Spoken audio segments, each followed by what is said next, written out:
रसना को उपवासी बनाओ। हे शरीर शास्त्री, जिह्वा ने खाने से इनकार कर दिया है। मुझे समझ नहीं आ रहा मैं मैराथन की लंबी दौड़ में कैसे भाग ले पाऊंगा।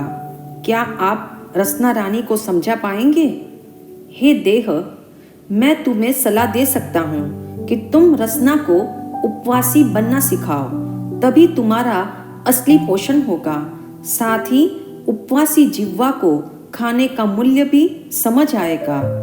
जिह्वा को जब उपवास का अभ्यास हो जाएगा तो तुम्हारा कोलेस्ट्रॉल का स्तर भी डाउन आएगा और तुम निराबाद दौड़ सकोगे। संवाद से स्पष्ट है, आहार को बंद करने पर न केवल जीभ के नखरे बंद होंगे बल्कि आत्मशक्ति को प्रबल करने का भी अवसर मिलेगा।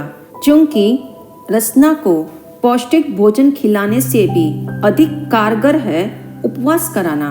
हालांकि शरीर शास्त्रियों के अनुसार शरीर को स्वस्थ और पुष्ट रखने के लिए विटामिन और खनिज युक्त ऐसा भोजन चाहिए जो उसे पर्याप्त ऊर्जा दे सके, किंतु अध्यात्मविदों का कथन है ठोस आहार केवल ज्यादा से ज्यादा ईंधन प्रदान करता है। तभी तो विज्ञान भी कहता है स्वस्थ रहने के लिए पेट भरकर खाने से खाली पेट रहना ज्यादा अच्छा है। आयुर्वेद शास्त्र में उपवास को सर्वश्रेष्ठ इलाज माना है।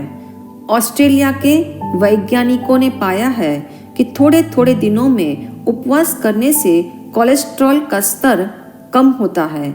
इससे सिद्ध है कि उपवास मानव इतिहास में हमेशा भोजन के तौर तरीके का हिस्सा रहा है। डॉक्टर ड्यूई के प्राकृतिक उपवास के नियमों ने ये प्रमाणित कर दिया कि अग्नि आहार को पचाती है और उपवास रोगों को नष्ट कर देता है। इसलिए अनाहार उत्तम से उत्तम औषधि है जो बिना किसी साइड इफेक्ट और आफ्टर इफेक्ट के भी खतरनाक रोग को दूर कर देती है।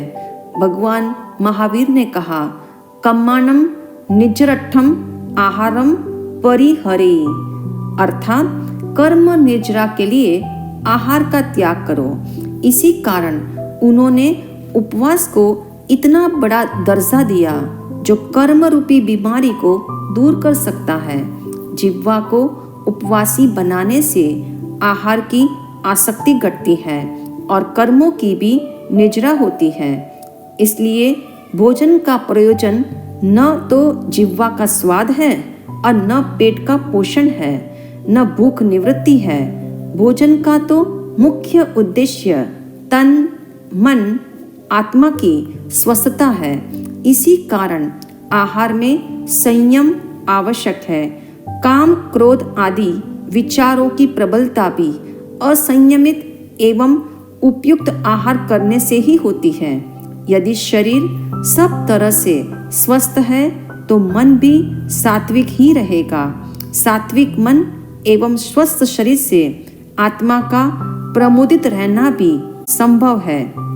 मनुष्य जिस प्रकार का राजसी, तामसी अथवा सात्विक भोजन करता है, उसी प्रकार उसके गुण एवं स्वभाव का निर्माण होता है और उसके कर्म भी वैसे ही हो जाते हैं। एज ए रिजल्ट कर्म के अनुसार ही उसका उत्थान पतन होता है। अतः कर्म और धर्म का मर्म जानने वाले भी आध्यात्मिक उन्नति हेतु जीभ को उपवासी रखते हैं, क्योंकि रसना का संयम अन्य इंद्रियों के संयम पालन में बहुत सहयोगी है। इसलिए आज से ही जिह्वा को उपवासी रहने का अभ्यास कराओ।